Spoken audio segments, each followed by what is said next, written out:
نحمدہ و نصلی وسلم علی رسولہ الکریم اما بعد فاعوذ باللہ من الشیطان الرجیم بسم اللہ الرحمن الرحیم۔ آپ کے سامنے آج انداز گفتگو کے متعلق سیرت سے 3 واقعات میں پیش کرنے لگا ہوں کہ گفتگو کرنے کا کیا طریقہ ہے۔ تو گفتگو کرنے کا طریقہ یہ ہے کہ جس مزاج جس محفل کے لوگ ہوں اس طرح کی گفتگو کی جائے۔ تو ہم عموماً یہ کہتے ہیں کہ ایک ہی طرح کی گفتگو ہر محفل میں کہتے ہیں، تو یہ گفتگو کا غلط طریقہ ہے، اس سے لوگ بور ہو جاتے ہیں۔ تو گفتگو کا طریقہ یہی ہے کہ ہر محفل کے آدمی کو اس کے مطابق گفتگو کی جائے، اس کی عمر کے لحاظ سے، اس کے پیشے کے لحاظ سے۔ مثال کے طور پر یہ بات ہر بندہ جانتا ہے کہ جو گفتگو بندہ دوستوں کے ساتھ کر سکتا ہے وہ ماں باپ کے ساتھ نہیں کر سکتا، جو باپ کے ساتھ کر سکتا ہے وہ دوستوں کے ساتھ نہیں کر سکتا، دوستوں کے ساتھ ہوتی ہے وہ رشتہ داروں کے ساتھ نہیں ہوتی، جو بہن کے ساتھ ہوتی ہے وہ بیوی کے ساتھ گفتگو بات چیت نہیں ہو سکتی۔ تو سیرت جیسے اب مثال کے طور پر کسی کے دادا کے پاس کوئی دادا کے فرینڈز آتے ہیں تو ان کو پکنک کی باتیں، ان کو والی بال کی باتیں، ان کو کرکٹ کی باتیں نہیں بتائی جاتی، ان کے سامنے ان کی عمر کے حساب سے، عمر کے لحاظ سے وہ باتیں کی جائے گی۔ تو اسی طرح اب ایک آدمی ہے اس کو کرکٹ سے دلچسپی نہیں تو کرکٹ کی بات نہیں کی جائے گی، اس کے جو دلچسپی ہے اس کے سامنے وہی بات کی جائے گی۔ اس طرح اگر میرا کوئی دوست ہے اس نے ایک نئی دکان کھولی ہے تو میں اس سے کسی اور ٹاپک پہ بات نہیں کروں گا، میں اس سے پوچھوں گا آپ کی دکان کیسی جا رہی ہے، آپ کا کاروبار کیسا جا رہا ہے، آپ کی بکری کتنی ہوتی ہے، آمدن کتنی ہوتی ہے، منافع کتنا ہوتا ہے۔ تو یہ ساری باتیں میں اس سے کروں گا، تو اس سے کوئی اور بات میں نہیں کروں گا۔ اگر میں یہ باتیں کروں گا تو وہ مجھ سے خوش ہوگا اور میری باتوں میں دلچسپی لے گا۔ تو اگلی بات یہ ہے کہ نبی علیہ الصلوۃ والسلام اپنی سیرت طیبہ، آپ علیہ الصلوۃ والسلام کی جو زندگی مبارک ہے وہ گفتگو کا کیسے لحاظ کیا کرتے تھے۔ تو ایک صحابی ہیں حضرت جابر بن عبداللہ رضی اللہ تعالی عنہ، ان کے والد غزوہ احد میں شہید ہو گئے حضرت عبداللہ، اور انہوں نے ان کی 9 بیٹیاں تھیں، وہ جب شہید ہوئے تو حضرت جابر جو تھے وہ بڑے پریشان رہتے تھے، لوگوں کا لین دین تھا، ذاتی معاملات میں، اخراجات میں وہ بڑے پریشان رہتے تھے۔ تو ایک غزوہ میں نبی علیہ الصلوۃ والسلام کے ساتھ غزوہ کے لیے جا رہے تھے، غزوہ ذات الرقاع تھا، تو اس کے لیے آپ علیہ الصلوۃ والسلام کے ساتھ جا رہے تھے، تو وہ پیچھے تھے، باقی لشکر والے آگے نکل گئے۔ تو نبی علیہ الصلوۃ والسلام کی عادت اور آپ کا معمول تھا کہ آپ علیہ الصلوۃ والسلام لشکر کے پیچھے رہا کرتے تھے۔ تو جب پیچھے نبی علیہ الصلوۃ والسلام آئے، دیکھا کہ حضرت جابر بن عبداللہ انصاری رضی اللہ تعالیٰ عنہ وہ پیچھے رہ گئے۔ آپ علیہ الصلوۃ والسلام نے سوال کیا، جابر کہاں رہ گئے ہو؟ تو حضرت جابر نے کہا کہ یا رسول اللہ میں چونکہ میرا اونٹ جو ہے وہ کمزور ہے، باقی آگے چلے گیا تو میں پیچھے رہ گیا۔ نبی علیہ الصلوۃ والسلام نے کہا اونٹ کو بٹھاؤ، اونٹ کو بٹھایا، نبی علیہ الصلوۃ والسلام نے اس سے لاٹھی لی، آہستہ آہستہ کچھ ضربیں لگائیں تو اونٹ دوڑنے لگا۔ تو حضرت جابر بن عبداللہ رضی اللہ تعالیٰ عنہ بہت خوش ہوئے کہ دیکھو میرا جو کمزور اونٹ تھا وہ اب آگے چلا گیا۔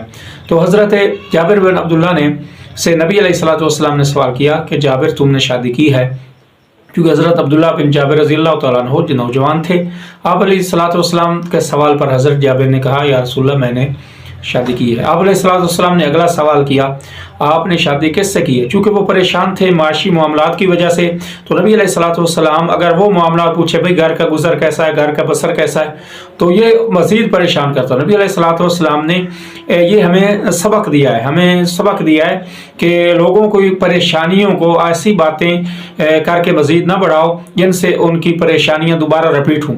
تو آپ علیہ الصلوۃ والسلام نے اگلا سوال کیا کہ آپ نے شادی کی ہے، کنواری سے کی ہے یا بیوہ سے کی ہے؟ تو اس نے کہا یا رسول اللہ بیوہ سے کی ہے۔ آپ علیہ الصلوۃ والسلام نے فرمایا کہ چاہیے تھا جب عبداللہ تم جوان ہو، جابر تم جوان ہو تو تمہیں چاہیے تھا کہ کنواری سے شادی کرتے، وہ تم سے کھیلتے، وہ تم اس سے کھیلتے۔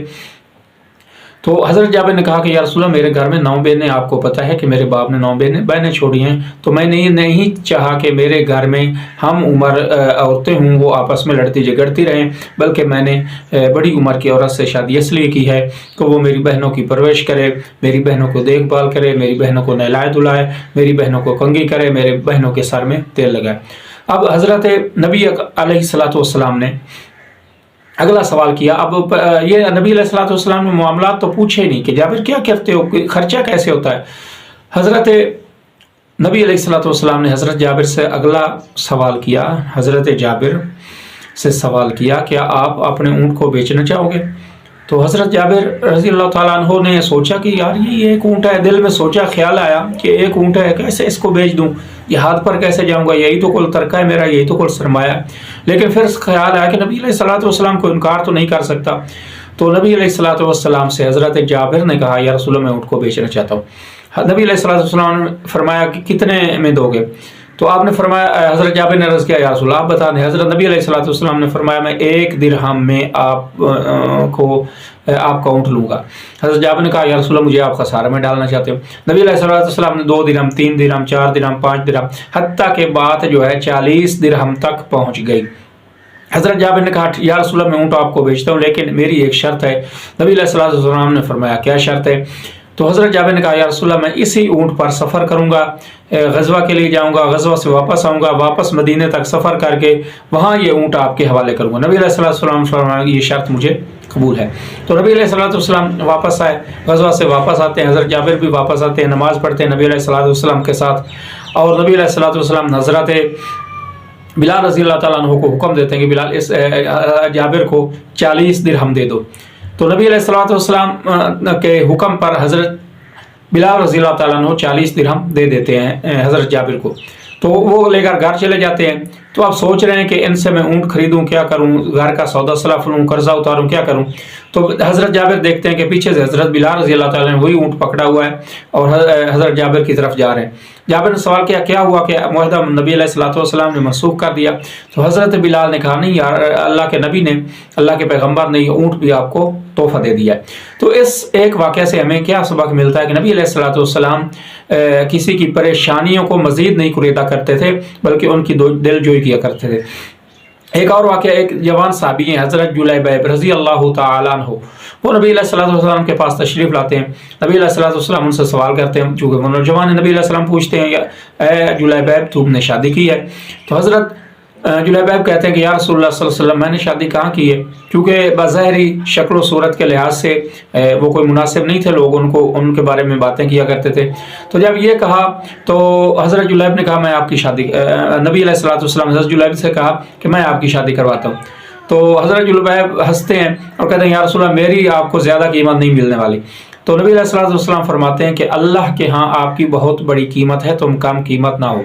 تو وہ چلے جاتے ہیں، حضرت نبی علیہ الصلوۃ والسلام فرما دیتے ہیں ٹھیک ہے میں آپ کی شادی کرواتا ہوں۔ وہ چلے جاتے ہیں۔ چند دنوں بعد پتہ چلتا ہے کہ ایک انصاری بہت بڑے ان کے گھر میں ایک بیٹی ہے، وہ نبی علیہ الصلوۃ والسلام کو رشتہ کی پیشکش کرتے ہیں۔ نبی علیہ السلام فرماتے ہیں کہ میں نے ابھی شادی کا میرا پروگرام نہیں ہے۔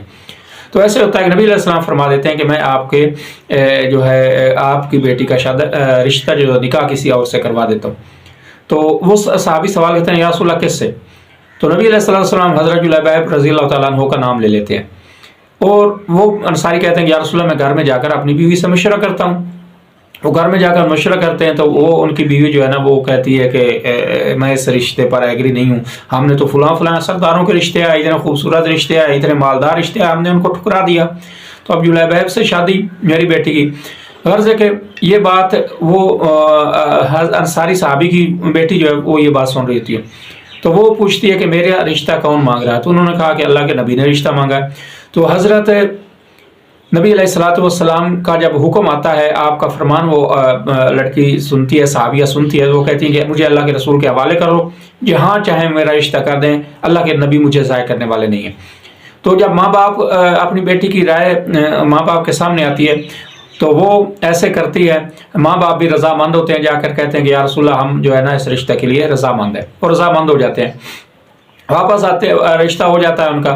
چند دن گزرتے ہیں کہ آپ علیہ الصلوۃ والسلام ایک غزوہ کے لیے تشریف لے جاتے ہیں۔ غزوہ پر جب تشریف لے جاتے ہیں تو جب وہ غزوہ ختم ہوتا ہے، جنگ آپ علیہ الصلوۃ والسلام کو فتح حاصل ہوتی ہے، کچھ شہید ہوتے ہیں، تو نبی علیہ الصلوۃ والسلام دیکھا کچھ لوگ شہداء کو تلاش کر رہے ہیں، زخمیوں کو تلاش کر رہے ہیں۔ آپ صلی اللہ علیہ وسلم نے سوال کیا کس کو تلاش کر رہے ہیں؟ انہوں نے کہا فلاں کو تلاش کر رہے ہیں۔ پھر آپ دوسری لشکر سے سوال کرتے ہیں کس کو تلاش کر رہے ہو؟ کہتے ہیں فلاں کو تلاش کر رہے ہیں، حتیٰ کہ 3 بار آپ نے 3 ٹولیوں سے پوچھا۔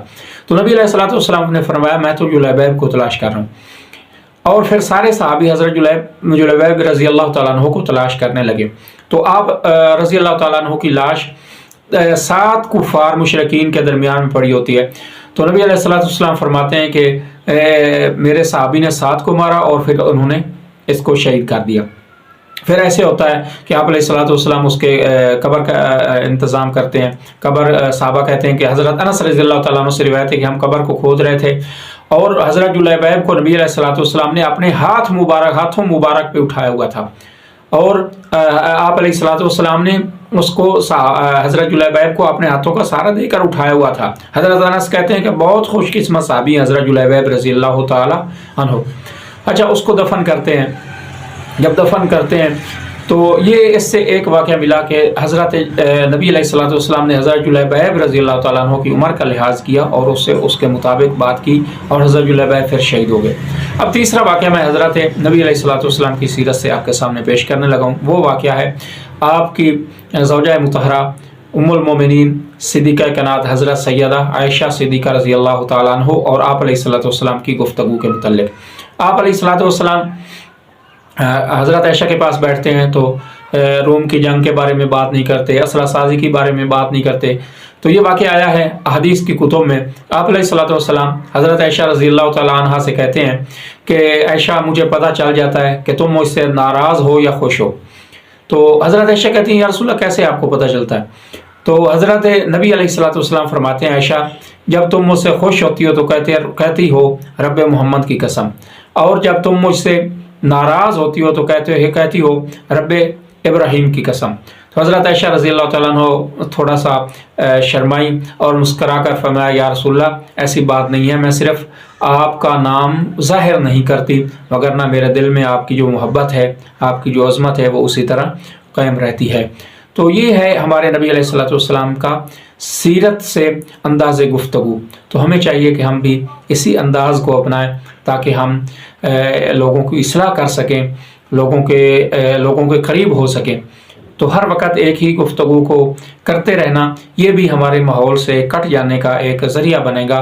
تو نبی علیہ السلام کی سیرت میں ہمارے لیے بہت اچھی رہنمائی ہے اور ہمیں چاہیے کہ آپ علیہ السلام کی سیرت سے ہم سبق حاصل کریں اور آپ کی سیرت کو اپنائیں تاکہ ہمارا چلنا پھرنا اٹھنا بیٹھنا سب کچھ اللہ کی عبادت بن